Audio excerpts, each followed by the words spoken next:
Baik.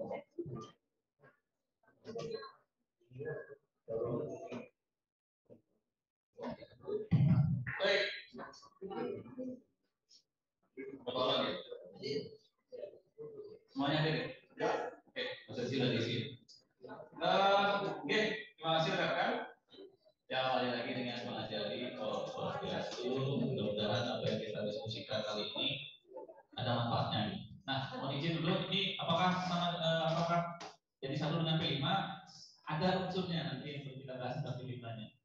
Jadi teman-teman ada di sini, yang mau bantuan sebenarnya sekarang. Jadi ini sebagai tugas penyampaian aksi nyata dari kegiatan dia di Guru Gerak. Kalau Guru Gerak, jadi ceritanya membahas tentang budaya positif pada di sekolah. Dan nanti dia akan ajak teman-teman coba nanti kita terapkan saat diskusi atau proses belajar P5. Ada yang cukup menarik bisa diterapkan. Oke. Jadi ini kita membahas tentang budaya positif, mengajak kita untuk berpikir positif, berbaik sangka. Jelek-jeleknya siswa pasti ada alasannya, kurang lebih. Dia baik sekali. Oke. Oh ya, belum bagus ya. Jadi tujuannya ini, saya sebenarnya nggak bingung posisi di mana. Oke. Jadi ini tujuan kita hari ini, saya akan bahas kurang lebih sejam. Sejam kita akan bahas sebelum nanti ke bahasan kelimanya. Jadi kita akan membahas tentang ini bagian dari implementasi kurikulum merdeka sebenarnya di bagian P5 juga, karena tujuannya juga adalah mengajak siswa atau menjadikan dia lebih menghayati tentang profil belajar Pancasila itu sendiri. Apa itu? Nanti kita bahas. Saya juga nggak terlalu hafal. Kemudian ini aktualisasi dari pemikiran Ki Hajar Dewantara. Salah satunya adalah memerdekakan siswa. Dan ada selain itu ada juga begini, menghamba pada siswa. Jadi tujuan kita apapun yang kita lakukan di sekolah ujung-ujungnya juga siswa sebenarnya. Menghamba itu juga mengujikan. Artinya tujuan akhir itu ke siswa. Inovasi apapun yang kita lakukan, pastikan kemudian itu tujuannya ke siswa. Kemudian dia ingin membagikan tentang budaya positif, tentang perubahan paradigma belajar, tentang disiplin positif, perilaku, kemudian ada yang namanya posisi kontrol dan restitusi. Nanti di akhir itu ada namanya restitusi. Lebih ke bagaimana kemudian menangani dan mengajak siswa untuk berpikir tentang apa yang mereka telah lakukan. Oke. Itu untuk awal. Oke. Nah, materinya di sini mengenai disiplin positif dan nilai-nilai kebaikan universal. Jadi hal-hal positif lah kebanyakan. Kemudian mengenai teori motivasi, hukuman dan penghargaan. Ini apa itu tentang hukuman, penghargaan sama restitusi. Dia ada 3 nanti. Kemudian keyakinan kelas. Nah, nomor 3 ini yang dia harapkan nanti rekan-rekan proses di P5 di awal pertemuan. Ini saya belum sempat sampaikan ke rekan-rekan koordinator. Jadi kita coba membuat keyakinan kelas. Keyakinan kelas itu sederhananya seperti kesepakatan kelas. Kemudian bagaimana tentang kebutuhan dasar manusia, restitusi dan 5 posisi kontrol. Kemudian terakhir di restitusi juga ada yang namanya segitiga restitusi. Oke. Nah, ini pertanyaan. Ada 3 pertanyaan. Menurut rekan-rekan, apakah hukuman itu dapat mendisiplinkan siswa atau anak? Kira-kira apakah dengan hukuman dia menjadi lebih disiplin selama ini? Tidak. Kayaknya sih semangat. Tergantung ya. Oke, bahasanya lipat tergantung. Apakah pemberian hukuman dengan hal positif seperti membaca atau membersihkan halaman sekolah dapat meningkatkan disiplin? Apakah ya hal membaca kemudian itu kamu nggak nyatat kemarin ya, udah kamu sekarang kita suruh membaca gitu. Itu juga hukuman dari positif. Apakah juga akan menjadi positif, menjadi disiplin sih soalnya? Disiplin itu kan kita tanya, ini disiplin gimana maksudnya nih? Disiplin itu kayak apa gitu? Oke, nanti dibahas. Kemudian apakah dengan memberi penghargaan dapat meningkatkan motivasi? Nah, iya, memang pada satu kondisi dia akan termotivasi. Tapi nanti kita lihat seberapa lama motivasi.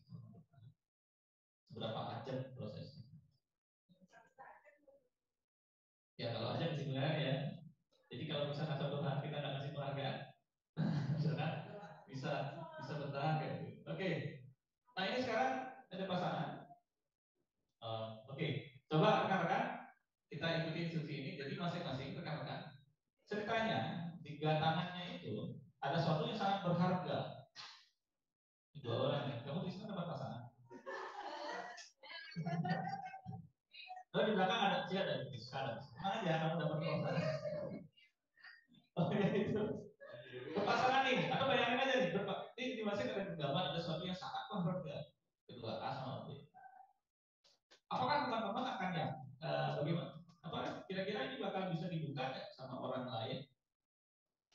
Entah kalian dirayu, kemudian dipaksa, gitu. Kira-kira bakal dibuka nggak? Ini sesuatu yang sangat berharga di kegabanan. Secara teori enggak, tapi secara realistis tergantung lagi nih ya. Apa nih ya? Ini tawarannya dengan apa nih gitu ya? Jadi apakah A atau B membuka kepala tanah? Ini tergantung lagi ya, tergantung. Tergantungnya kira-kira apa? Rayuannya, ada penawarannya. Ini sesuatu yang sangat berharga nih. Oh, ada yang lebih berharga. Berarti kan? Lebih berharga, masa dia gitu ya? Benar, benar, benar. Nah, dalam hal ini siapa yang memegang kontrol sebenarnya? Apakah diri kita sendiri? Atau kemudian orang lain yang akan memutuskan itu dibuka atau enggak? Oke, ada yang jawab diri sendiri, ada yang oke sama-sama, ada yang memang orang lain. Dia lebih berkuasa dari saya ini. Ya, ini poinnya sebenarnya pada akhirnya itu memang diri sendiri, kesadaran diri itu ya. Oh saya dipaksa, saya dipaksa. Walaupun dipaksa, yang sadar dia sebenarnya membuka. Karena yang memegang posisi kontrol sendiri itu adalah diri kita sendiri.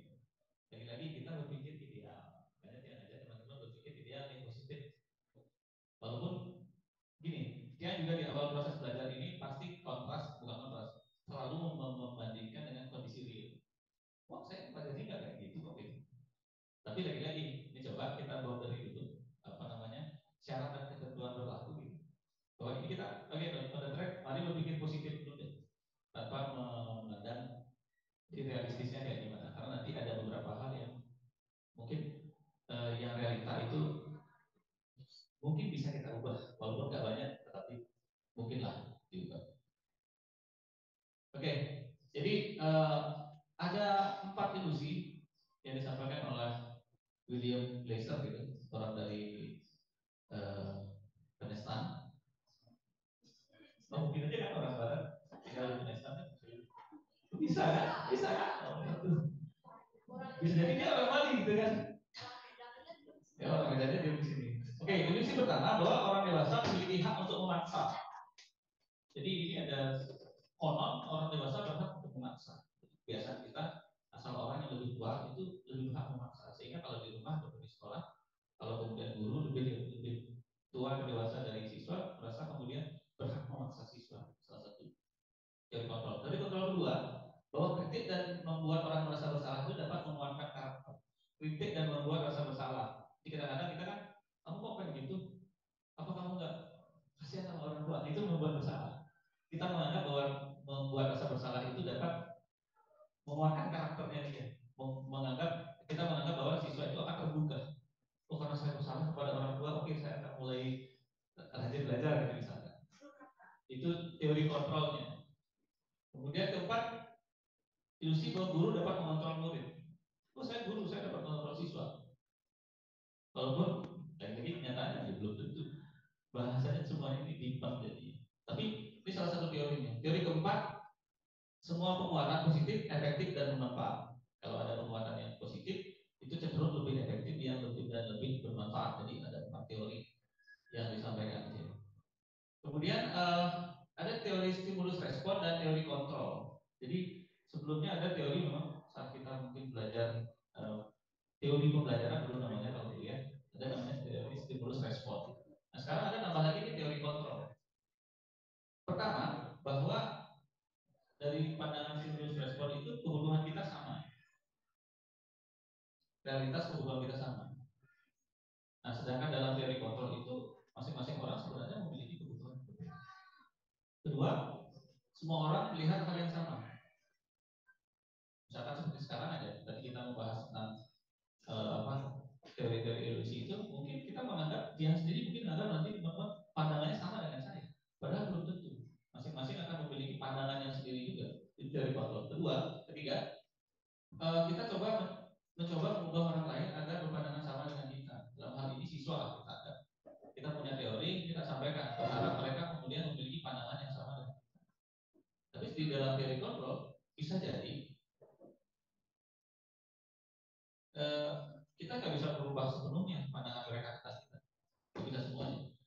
Kemudian perilaku buruk dilihat sebagai suatu kesalahan. Nah ini ada poin bagus juga sih. Kadang kalau kita melihat siswa melakukan hal yang buruk, kita menganggap itu salah.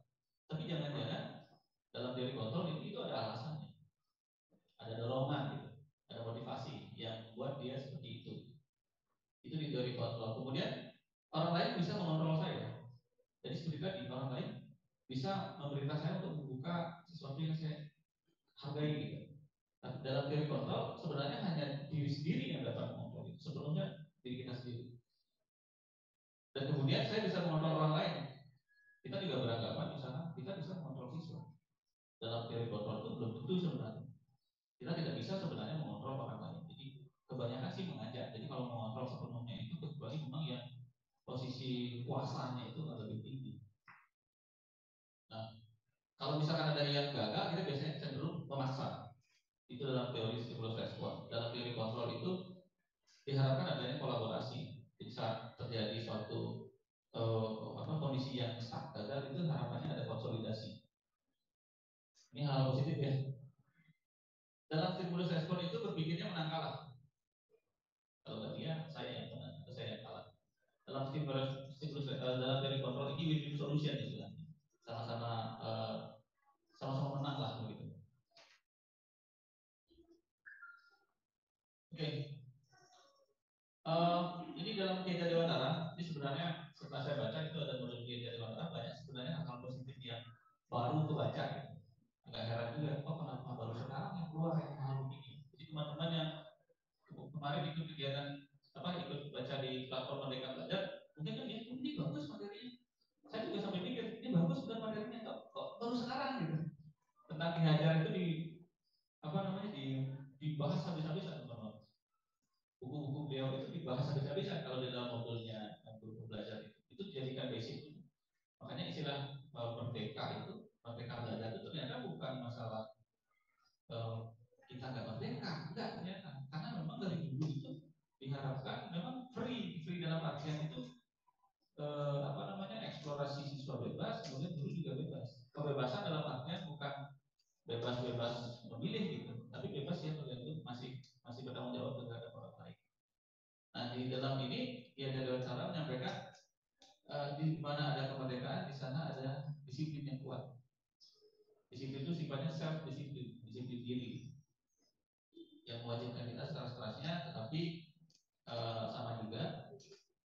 Jadi kuncinya kurang lebih di sini adalah self disiplin. Jadi poin merdeka itu self disiplinnya. Makanya diharapkan ada perubahan pandangan di sini. Oke. Ya. Kemudian ada definisi. Kemudian murid yang merdeka itu adalah murid yang memiliki disiplin kuat yang dihasilkan dari motivasi internal, dari dorongan dirinya sendiri. Kemudian disiplin diri membuat orang menggali potensinya, dapat mengontrol diri dan bertanggung jawab. Dan tugas kita adalah menjadikan atau menuntun aja sih, agar siswa itu memiliki disiplin diri. Mungkin nggak? Mungkin aja. Susah nggak? Mungkin aja susah gitu. Tapi memang sekali lagi kenapa kemudian di P5 ini masuk? Karena yang lihat ini salah satu yang agak lebih nanti kegiatan teman-teman kan banyak diskusi, tak teori. Modul-modul sudah dirancang, nanti kebanyakan teman-teman tuh ngajak mereka, dorong mereka diskusi. Jadi kemungkinan nanti di kelas agak ramai. Karena memang di teori diajak nonton gitu misalkan, nanti siswa diminta tanggapannya. Nanti teman-teman kebanyakan gitu. Jadi nggak teori bahwa P5 ini adalah ini bully itu nggak bisa gitu. Jadi dia dikasih video ya di slide, dikasih video, nanti disuruh mereka menanggapi. Kebanyakan gitu. Kemudian setelah menanggapi itu versi mereka bully itu gimana gitu, gimana pencegahannya. Nah, sederhananya gitu lah kurang lebih. Nanti bisa dibahas. Terima kasih tim P5 sebenarnya sudah menyiapkan modulnya sudah HP itu dan siswa nanti daring ya teknisnya. Ada daringnya juga.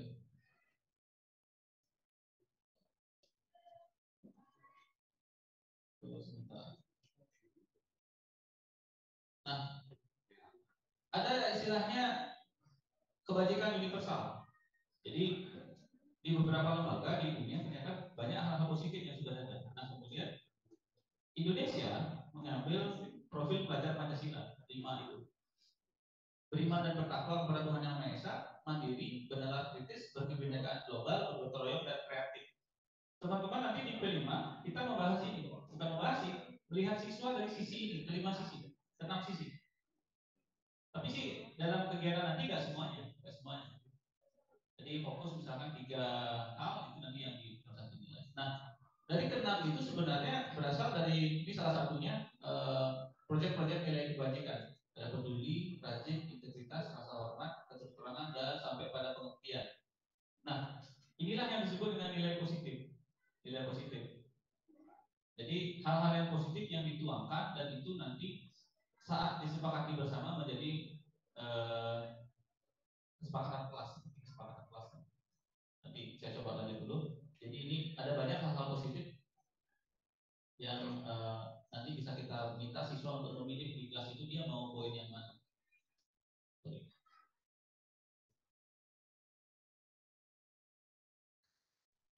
Oke, lanjut dulu. Jadi itu ada nilai-nilai positif, ada hal-hal positif. Sekarang kembali ke motivasi.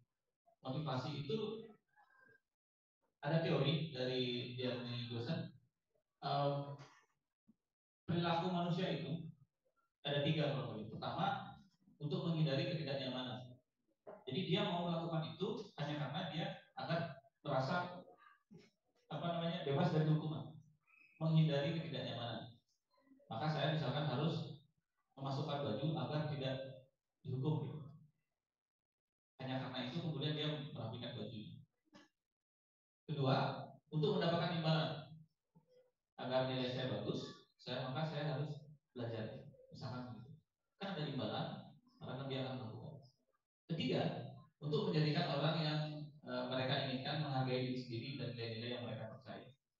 Jadi lebih pada ini agak lebih tinggi tingkatannya. Nah, 1 dan 2 itu kebanyakan motivasinya eksternal. Tapi kalau kita sampai pada yang ketiga, itu udah internal. Nah, itulah sebenarnya sasaran kita yang ketiga. Bagaimana agar siswa itu termotivasinya dari internal justru. Tadi misalkan memasukkan baju, itu bukan karena hukuman, tapi agar dia lebih kelihatan rapi. Dia bermanfaat bagi dirinya sendiri. Jadi pembahasan kita kenapa kamu melakukan itu? Kita sarankan melakukan satu itu sebenarnya untuk dia sendiri juga. Jadi bukan hanya karena dia mau dihukum atau dapat penghargaan. Karena memang nanti ada teori kenapa kita nggak boleh ngasih atau tidak disarankan memberikan penghargaan yang banyak. Oke, kita coba lanjut dulu. Oke, ini saya coba teman-teman lihat ada tindakan guru. Kita bahas mana hukuman, mana konsekuensi. Pertama, mencatat 100 kali dalam buku kalimat, saya tidak akan terlambat lagi karena terlambat ke sekolah. Menurut rekan-rekan itu hukuman atau konsekuensi. Nah sekarang coba dibaca ada tujuh hal mana yang termasuk dengan hukuman, mana yang konsekuensi. Hukuman dan konsekuensi.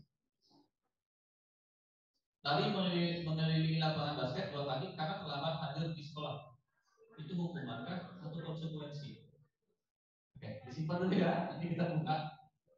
Kemudian diminta untuk push up 15 kali karena tidak menggunakan masker ke sekolah. Hukuman dan konsekuensi. Menggantikan kertas tugas teman yang telah dicoret. Konsekuensi apa hukuman? Membersihkan tumpahan air di meja tulis karena tersenggol pada saat belajar. Nah, murid disuruh untuk mengenakan sepatu seharian di sekolah karena tidak mengenakan sepatu hitam. Oke. Lari mengelilingi lapangan basket 2 kali karena terlambat 10 menit untuk pelajaran PJOK. Ada 2. Tadi lari mengelilingi lapangan basket 2 kali karena terlambat hadir.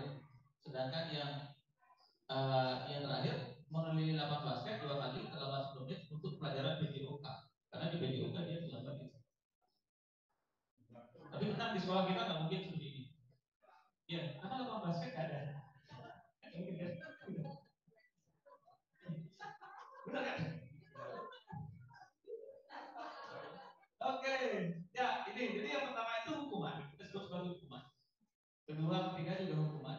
Jadi yang termasuk keliling 8 12 2 kali itu hukuman karena dia terlambat ke sekolah. Tapi yang terakhir lari mengelilingi lapangan untuk pelajaran PJOK dia bedanya kemudian hukuman dengan konsekuensi? Hukuman kadang satu aturan yang harus ditegakkan atau melihat kondisi. Tapi kalau konsekuensi cenderung dia terrelasi dengan hukuman dan dengan tindakan yang dia lakukan kurang pas. Tadi misalnya lari basket karena PJOK, dia dapat PJOK ada relasinya. Ada relasinya masih di PJOK juga. Tapi kalau misalnya hanya karena dia terlambat, dia disuruh di lapangan, itu tidak ada benefit untuk siswa itu sendiri. Tidak ada apa namanya? Iya, jadi kurang lebih ada relasinya gitu. Dan itu lebih banyak ke apa namanya? Kelogisan gitu. Logis kan kemudian dia tadi menggantikan kertas tugas temannya sekali coret karena digantikan kan ada seperti tanggung jawab. Jadi ada tanggung jawabnya yang melekat untuk konsekuensi. Jadi ada perbedaan antara konsekuensi dengan hukuman. Nah, mana yang akan kita capai? Akan mudah-mudahan sih bisa mendekati konsekuensi. Karena hukuman itu cenderung memang konon mendisiplinkan tetapi tidak ajar begitu.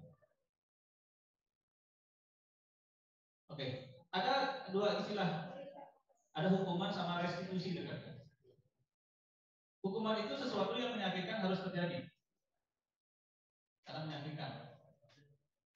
Jadi ngejudge itu yang penting dia merasa sakit gitu, itu dihukum, nggak keras. Tapi kalau restitusi sesuatu itu harus terjadi. Kemudian kalau dihukuman membuat anak sakit fisik atau hatinya. Restitusi itu membuat dia tidak nyaman dalam waktu pendek saja, dalam jangka waktu pendek. Jadi rasa tidak nyaman itu seperti pintu pembuka dia untuk membuka diri juga. Karena saat misalkan dia senang kita apa namanya, kita ingin berubah perilaku, sedangkan saat treatment itu dia senang atau tidak merasa baik-baik, dia hanya merasa baik-baik saja gitu. Itu biasanya self defense-nya itu tidak tergugah sehingga saat kita ingin mengisi ke siswa tentang disiplin itu atau yang hal positif itu agak lebih susah. Sehingga restitusi dominan dibuat tidak nyaman tapi hanya sebentar, tidak lama gitu. Hukum cenderung membenci anak-anak membenci kedisiplinan kalau restitusi itu menghargai, kemudian hukuman itu memaksa, ini kalau restitusi stimulus respon. Jadi kita ganti rekan-rekan, bukan ganti sih, ada istilah lain ternyata dari hukuman yang lebih soft, namanya restitusi. Kurang lebih ngajak siswa dia kenapa kemudian dia melakukan itu, apa alasannya, kemudian dia merasa bersalah atau enggak, bersalah nggak, menurut dia itu salah apa enggak gitu. Kalau salah maka kita perbaiki. Jadi nanti ada namanya segitiga restitusi. Jadi di dalam apa namanya kurikulum itu sekarang kita diminta coba hindari hukuman tapi coba bagikan restitusi. Jadi hal-hal yang lebih positif.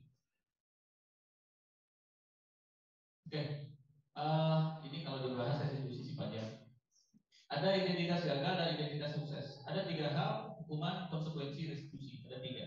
Tadi kita mau bahas konsekuensi, tapi ada tingkatan yang lebih ajak dari sisi apa namanya internal siswa.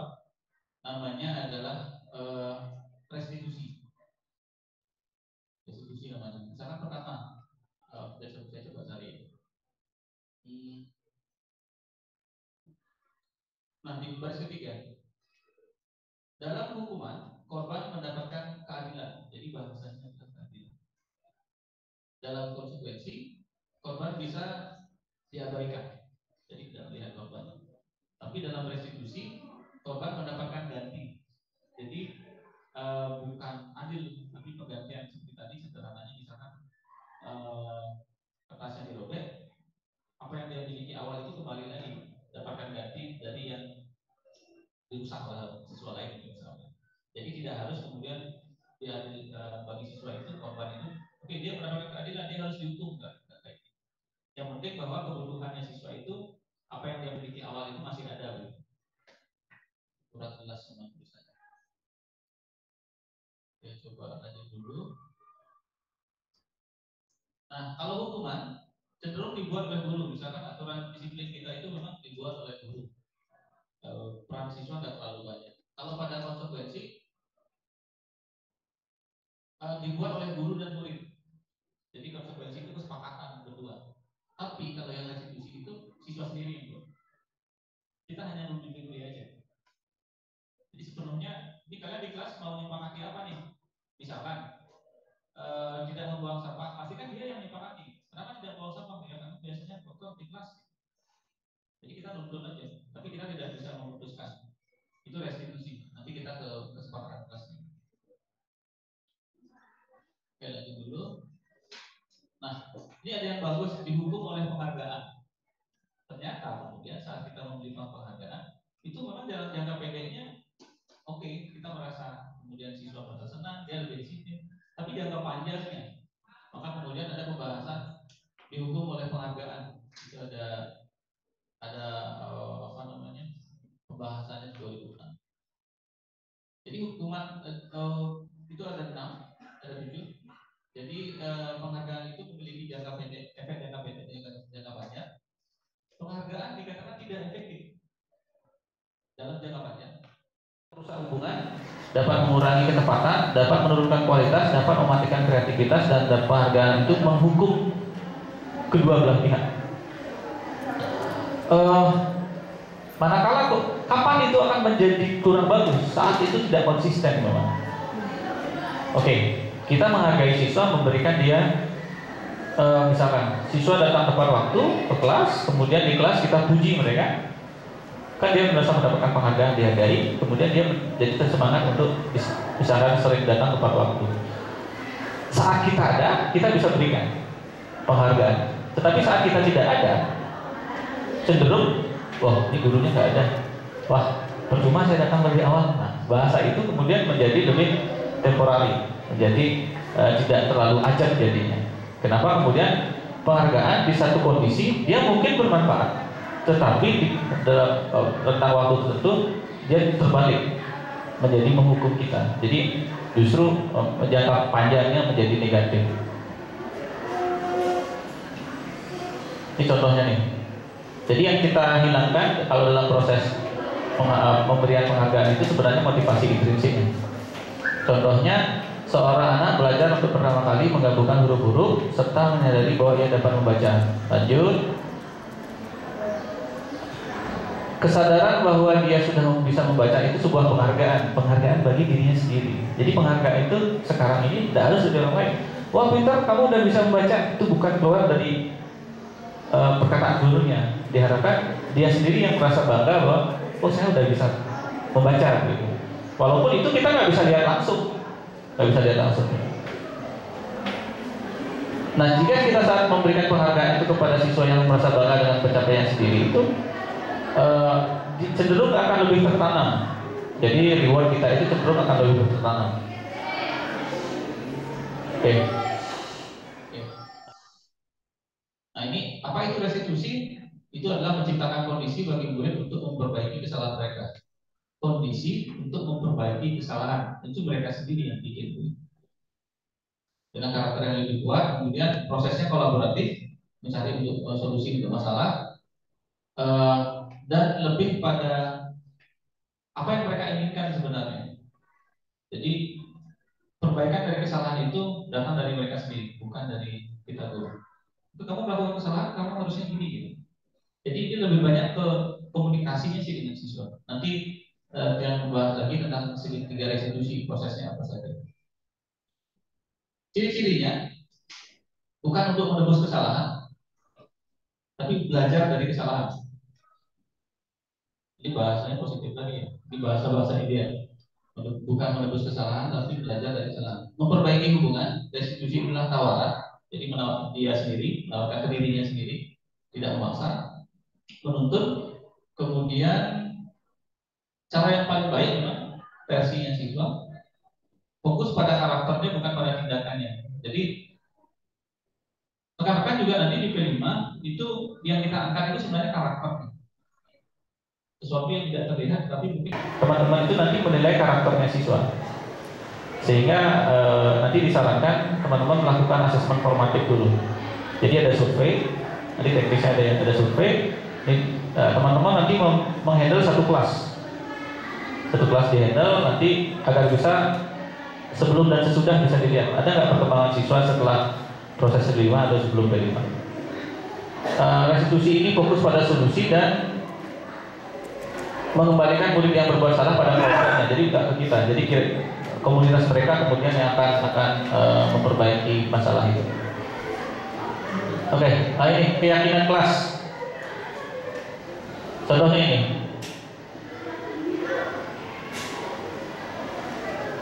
Mengapa kita perlu peraturan helm untuk mengendarai roda 2? Jadi kenapa peraturan helm itu ada? Sebenarnya manfaatnya itu ke dia sendiri atau ke yang umum sifatnya. Kedua, masker dan mencuci tangan. Itu sebenarnya manfaatnya di mereka atau di orang lain misalkan. Utamanya ya, manfaat utamanya. Seperti ada gambar di sebelah kanan.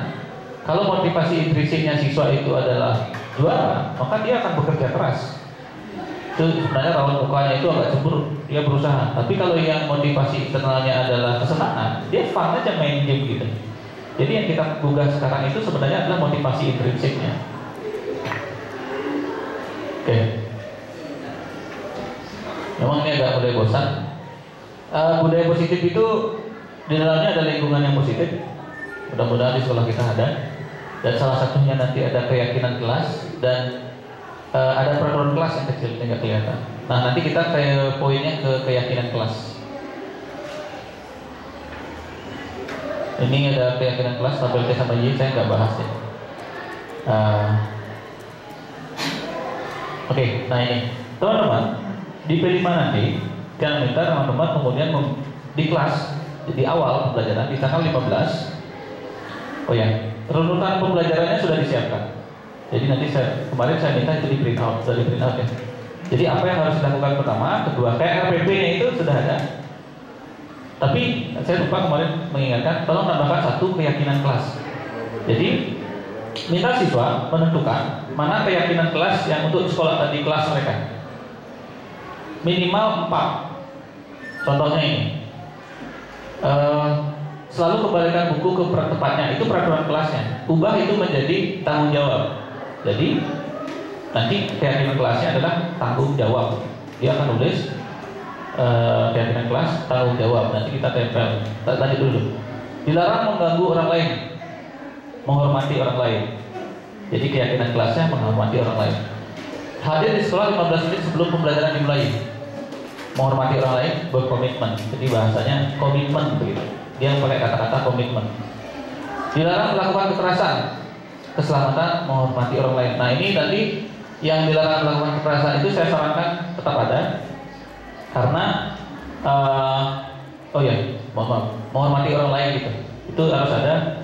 Jadi saya ulang, di masing-masing kelas keyakinan kelas menghormati orang lain itu wajib ada sekarang, karena kita membahas tentang tema apa Tris panjangnya saya lupa sampai. Yang pasti tentang dibully diambil poinnya. Jadi di sana ada poin menghormati orang lain. Jadi di awal kita tegaskan keyakinan di kelas itu adalah menghormati orang lain. Dilarang menggunakan narkoba untuk kesehatan, tapi kayaknya nggak terlalu ekstrim ke sana. Gunakan masker, kesehatan dan keselamatan, itu keyakinan kelasnya. Jangan berlari atau di kelas, keselamatan dan keamanan. Ini kita ubah bahasa itu menjadi hal-hal positif. Jadi larangan yang ada di kelas ubah menjadi bahasa positif. Misalkan main HP di kelas itu biasanya kan tidak boleh menggunakan bermain HP di kelas. Itu kita gunakan bahasa yang lain. Boleh pakai komitmen, menghormati juga bisa sih kalau menghormati gurunya misalkan. Jadi kita ubah menjadi bahasa positif. Jadi jenis keyakinan kelas itu kalau nggak salah nanti ada nih, cukup banyak sih. Oke. 5 dasar kebutuhan manusia. Jadi keyakinan kelas itu dibentuk dari apa sebenarnya gitu ya? Ada 5 kebutuhan manusia. Ada kebutuhan bertahan hidup, ada penguasaan, ada kesenangan, ada kasih sayang dan kebebasan. Jadi misal sebenarnya siswa dia ada melakukan melanggar lah gitu, ada kesalahan. Pada dasarnya kelima hal ini yang dia kurang. Contohnya kemarin ini, ya tempat yang tangani itu yang di kelasnya Bu Mat, yang siswa menggunakan HP, video call, gurunya masih ada di kelas gitu. Dia video call sama pacarnya gitu. sekilas saya menemukan dia ini kayaknya kasih sayangnya kurang gitu. Kebetulan gak kasih sayang, karena dia sampai di kelas video callan gitu. Kalau ada diskusi baru 2 bulan pacaran gitu. Jadi dia sudah menikmati dia. Jadi dia kebutuhan dasar ini dia kebutuhan kasih sayang dan kesenangan juga, karena dia nggak senang kemudian di kelas bosan itu udah kesenangan. Saat dia merasa bosan dia ngambil tindakan yang lain. Dia sedang butuh kasih sayang, ya video callan sama kelas sama pacarnya. Datang Bu Sagung udah dimarahi gitu. Jadi ambil buang ke beca kemarin. Jadi pada dasarnya ada 5 kebutuhan dasar manusia yang mendasari dia melakukan ya pelanggaran begitulah. Jadi itu yang harus kita ketahui, dipetakan dulu alasan mereka melakukan hal yang tidak bagus. Tadi keyakinan kelas saya lewat dulu, ada hal yang lain. Ada posisi kontrol rekan-rekan. Jadi dalam proses budaya positif itu ada 5 posisi kontrol. Sebagai penghukum, jadi kalau siswa terlambat, udah dihukum, hukumannya ini, itu penghukum. Kedua, pembuat rasa bersalah. Tadi yang sebut, kamu gak kasihan sama orang tua gitu. Jadi dia merasa bersalah. Mungkin saat itu dia akan merasa bersalah memang, mencoba disiplin, tapi cenderung yang 1 sama 2 itu disiplinnya masih eksternal, harus didorong sama orang lain dulu. Yang ketiga, ini nggak jelas, teman kalau nggak salah. Jadi kadang-kadang kita memposisikan diri seperti temannya siswa gitu. Dicontohkan di sini, kan kita komunikasi dengan siswa itu, apalagi siswa kita SMK ini kan kebanyakan memang kayak teman. Cuma cenderung teman ini balik menyerang kita saat siswa itu menjadi campak gitu. Nggak sedikit saya temui kemudian kita mencoba masuk ke dunia mereka, maksudnya jadi temannya biar dia bisa komunikasinya lebih enak, tapi pada akhirnya ngebalik nyerang kita, campak jadinya. Contohnya dulu kan pernah ada siswa sama gurunya gitu. Jadi dia merasa setara dengan guru, kemudian itu justru menyerang kita balik. Pada satu kondisi bagus saat kita ngambil dunianya mereka. Contohnya kemarin tak coba yang kasus siswanya itu, saya coba ini eksperimen lah. Kalau misalkan posisi teman jadi gimana sih? Mencoba menjadi dia gitu kan. Kalau posisi teman mencoba jadi dia. Maksudnya gimana? Tanya, kamu berapa berapa lama pacaran gitu? Wah, asik ya kayak gitu. Bahasa kan ceritanya menjadi dia gitu. Asik ya. Orang tuanya tahu gitu. Oh, udah setuju orang tuanya kayak gitulah bahasanya. Dia kan kemudian kadang-kadang siswa yang begitu dia lebih banyak ngomongnya jadinya. Keluarlah bahasanya dia, oh bapak gini. Padahal kita pancingnya sedikit gitu. Pasang posisi teman itu bagus pada satu hal. Tapi kalau misalkan itu terus-terusan, oh bapaknya udah tahu kita, oh udah teman, saya temenan sama bapak itu misalkan, dia cenderung jadi campak gitu. Campak jadinya dan merugikan kita. Dan ada posisi kontrol seperti itu. Dan keempat, pemantau. Jadi memisahkan, dia mendasarkan aturan, tapi memisahkan hubungan pribadi dengan muridnya. Kemudian ini yang kelima, harapannya manajer. Manajer itu lebih banyak menggugah siswanya. Kayak tadi, ini kamu punya kesalahan, kenapa kamu melakukan itu? Alasannya apa? Kamu tahu salah apa enggak gitu? Menurutmu apa yang bisa dilakukan? Jadi semuanya ke dia gitu. Paling kalau kita rasa dia nggak bisa memenuhi, baru kita kasih tambahan gitu. Jadi kayak kemarin, kira-kira kalau video callan di kelas itu bagus nggak ya? Kalau saat dia bilang kemudian sebenarnya nggak bagus pak gitu. Kemudian dia merasa bersalah lagi di sana. Jadi dari sana kita balikkan. Terus kamu kira-kira ke depan mau ngapain gitu? Mau gitu lagi nggak? Gitu? Itu misalkan bahasa begitu. Nah, cenderung kemudian kita harapkan mereka yang nge-push solusi itu dari mereka sendiri. Itu namanya posisi kontrolnya adalah sebagai manajer. Oke, saya nggak sebutkan. Nah, ini namanya segitiga restitusi. Jadi rekan-rekan di bagian akhir ini ada yang namanya segitiga restitusi. Untuk mendisiplinkan siswa atau meningkatkan motivasi intrinsiknya, pertama menstabilkan identitas. Jadi kebutuhan dasar yang tadi itu kita katakan, ini kira-kira kenapa siswa ini mengambil masalah apa, dia melakukan kesalahan itu. Kita katakan, oh dia ternyata kebutuhan dasarnya kasih sayangnya kurang, oh dia bosan gitu. Nah, di bahasa yang pertama ini menstabilkan identitas itu, memang kita salahkan mereka membuat masa tidak nyaman, tapi nggak lama. Membuat bahwa itu wajar udah dilakukan. Misalkan tadi pacaran itu, oh iya wajar pacaran, cuma tempatmu yang salah gitu kurang lebih. Itu menstabilkan identitas. Kedua, validasi tindakan. Validasi tindakan itu meyakinkan dia tindakan dia itu benar atau salah. Tapi dia yang ngomong gitu, menurutmu benar nggak? Wajar nggak? Etis nggak? Kemudian kalau kamu video callan di kelas sedangkan ada guru, dia sendiri yang ngomong bahwa dia itu nggak bagus. Kemudian ketiga, kalau dia udah yakin dia salah misalkan, terus apa yang mau diambil? Keyakinannya dia.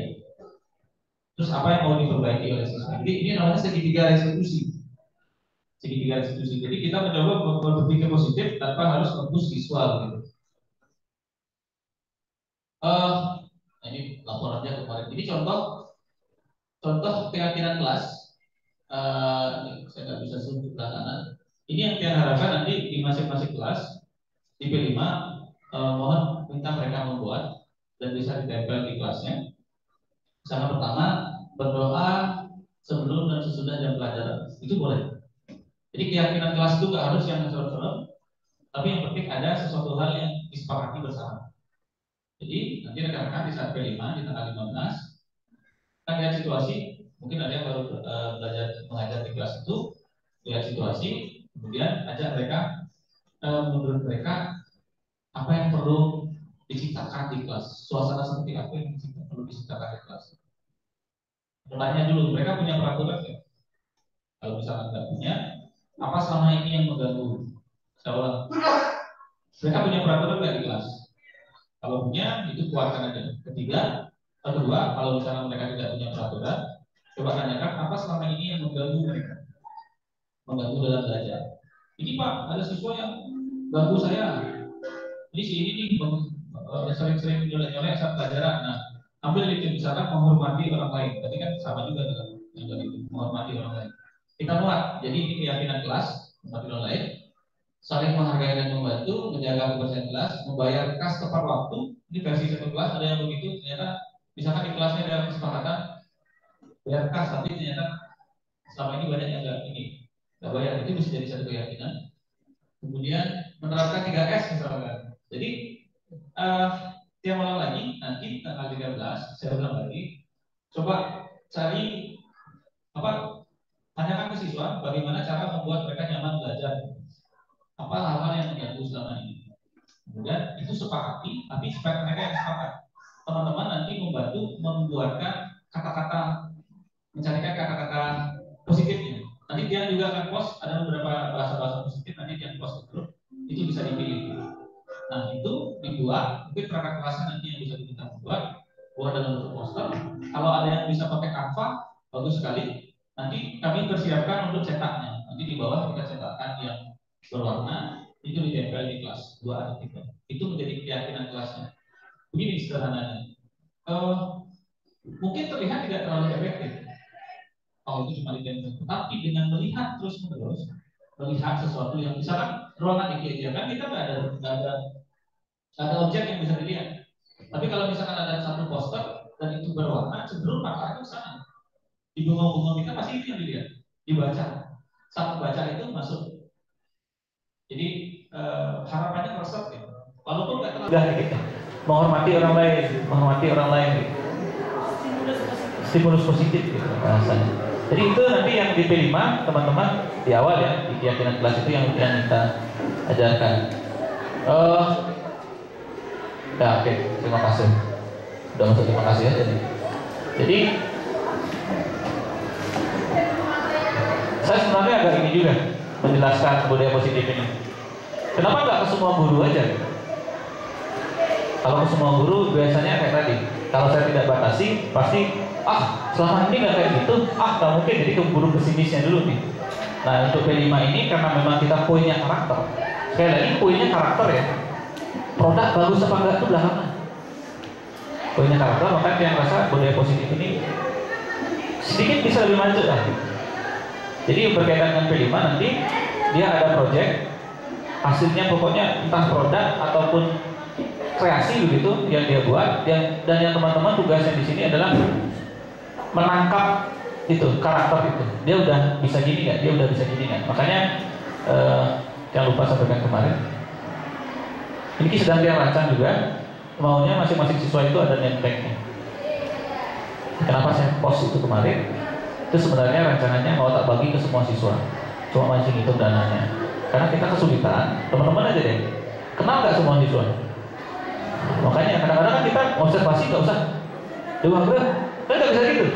Oh dewa, kan gitu, maunya begitu. Makanya maunya netek, cuma kalau misalkan belum datang sampai nanti, belum ini juga sampelnya fasilitas. Nah, mau itu maksudnya. Jadi buat gimana baiknya, apakah buat nama dada, nomor dada? Hah? Oh jangan beli kan? Kalau beli kan itu kan 2.000 harganya. Nenteng yang kemarin itu 2.000 harganya. Artinya pakai nomor boleh ya, nama yang penting dia ada. Itu gimana ya? Ya itu maksudnya boleh. Intinya kami di sekolah mau buatkan ke siswa data nih, tinggal pesan aja sih. Pokoknya nanti tanggal 15 itu paling enggak tanggal 16 suruh dia buat itu. Yang penting bisa mengidentifikasi, mau kasih warna kayak segala macam bebas. Harapannya sih kalau misalkan cepat datang di tanggal minggu depan itu bisa dibagikan ke siswa. Karena nanti ini dengarkan, justru karena nanti pemantauannya itu di minggu depan saat proses pembuatan. Itu lebih banyak. Kan siswa kayak gini. Saya ulang lagi, teori 3 hari, itu diskusi kebanyakan, itu nyampaikan diskusi. Seminggu kemudian kebanyakan mantau. Duduk, kan? Kamu udah sampai di mana tugasnya? Kamu bikin apa? Gitu. Jadi memang kita harus bagi waktu, ada 6 hari. 1 hari perancangan, 2 hari eksekusi, 2-3 hari sampai evaluasi. Karena kemungkinan kalau kita gini, kalau rekan-rekan nggak pas nanti ngambil momennya, kemungkinan siswa itu di hari ketiga baru dapat ide. Tapi jangan sampai, kalau paling tidak hari Senin depan itu sudah jelas ini mau ngapain. Dan nanti juga disampaikan tanggal 15 listnya itu udah ya. Tadi tambahkan tentang keyakinan kelas, tambah lagi 1 info, pastikan informasi bahwa mereka akan presentasi, harus ikut proyek, bebas proyeknya tapi harus ikut. Pastikan nanti tersampaikan ke siswa. Oke, ini kan budaya positif. Mungkin ada yang mau sharing, yang sharing aja sih.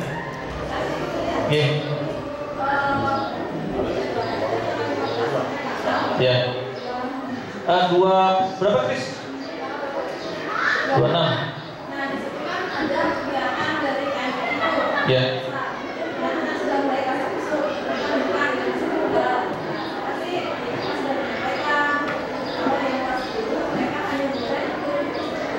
Ya. Nanti saya sampaikan itu. Khusus siswa kelas 10 konsen P5. Konsen P5, jadi kalau di luar enggak. Nanti saya misalkan ke ini. Kalau mau nyari tadi kelas 11-12 aja. Karena ini khusus, gitu ya. Iya, betul. Jadi biar mereka konsen. Karena gini, kita kurangi gangguan lah gitu. Dan siswa konsennya nggak pecah. Belum ada penyampaian soal ini. Tapi ya kembali belum ke teknis. Untuk budaya positif, kira-kira rekan-rekan bisa nggak? Maksudnya paling nggak kalau dalam membuat keyakinan kelas positif, maksudnya optimis bisa ya, memilihkan dan mengajak siswa itu untuk ya membiasakan hal-hal positif lah gitu.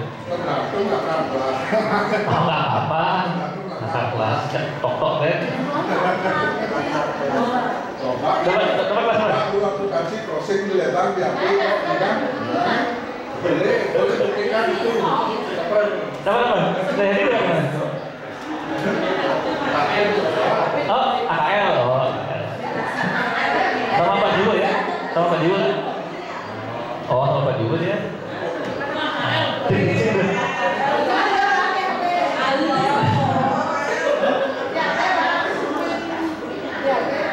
Oke, gimana rekan-rekan? Ini waktu saya masih sisa lebih banyak, waktunya sejam.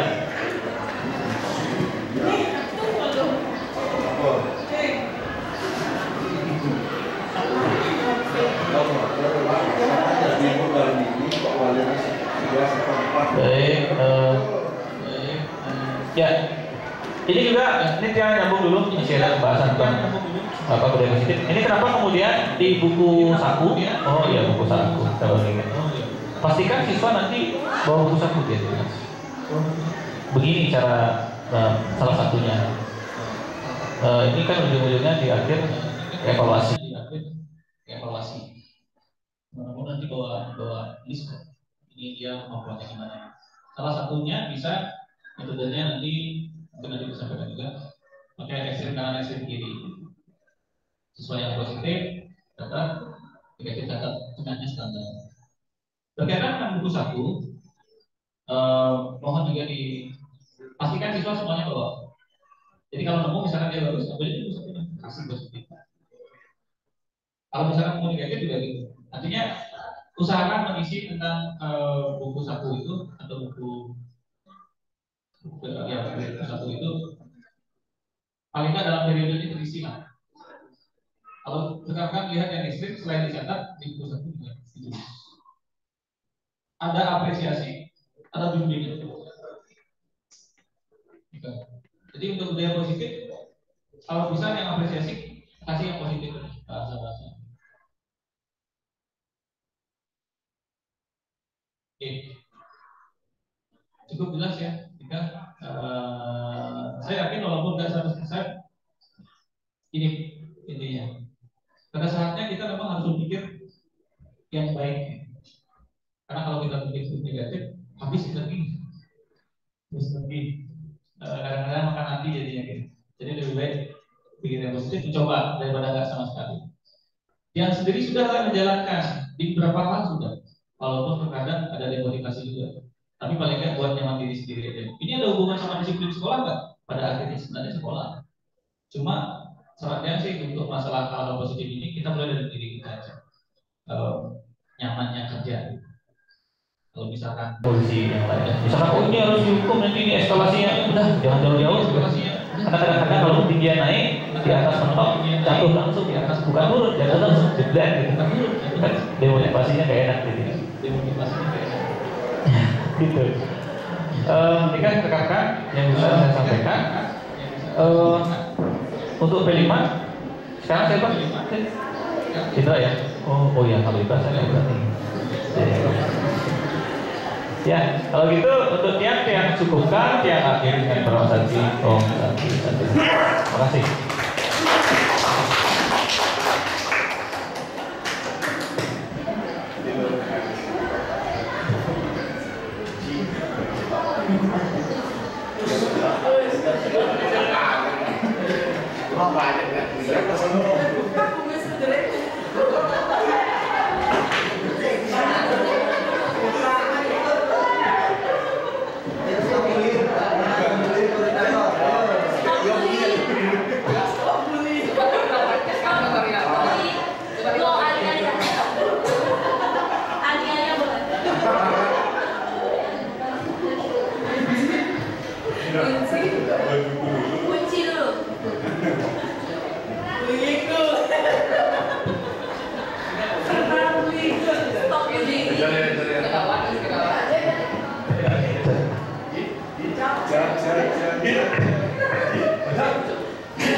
Terima kasih atas kesempatannya kepada terhormat Pak Wakam, terus dulu Pak Komang.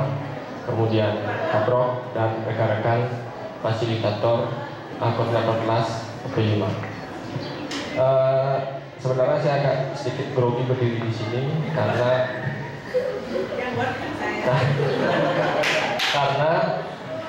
P5 ini saya rasa dari seminggu yang lalu isu P5 ini sudah santer di kalangan Bapak Ibu. Apa itu P5 dan lain sebagainya? Itu yang membuat saya grogi.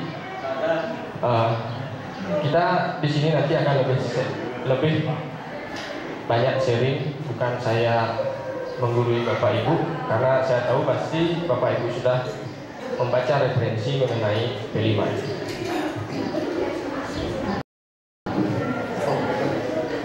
Nah, seperti yang saya katakan tadi, P5, apa itu P5? Kemarin banyak yang menanyakan ke saya P5. Indra, apa itu P5? Kemudian, gimana P5? Seperti sebuah hal yang sangat mengerikan yang menghantui Bapak Ibu. Tapi semuanya itu bukan hal yang seram. P5 itu sebenarnya singkatan dari proyek penguatan profil pelajar Pancasila. Cuma itu saja.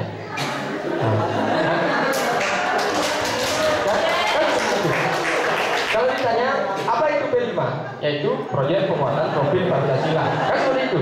Nah, masalahnya sekarang adalah bagaimana? Kan seperti itu. Bagaimana mengaplikasikan P5 tersebut di satuan pendidikan kita.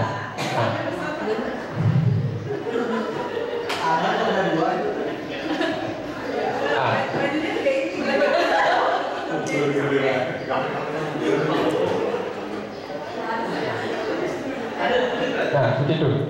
Ya, kembali ke permasalahan. Apa masalahnya?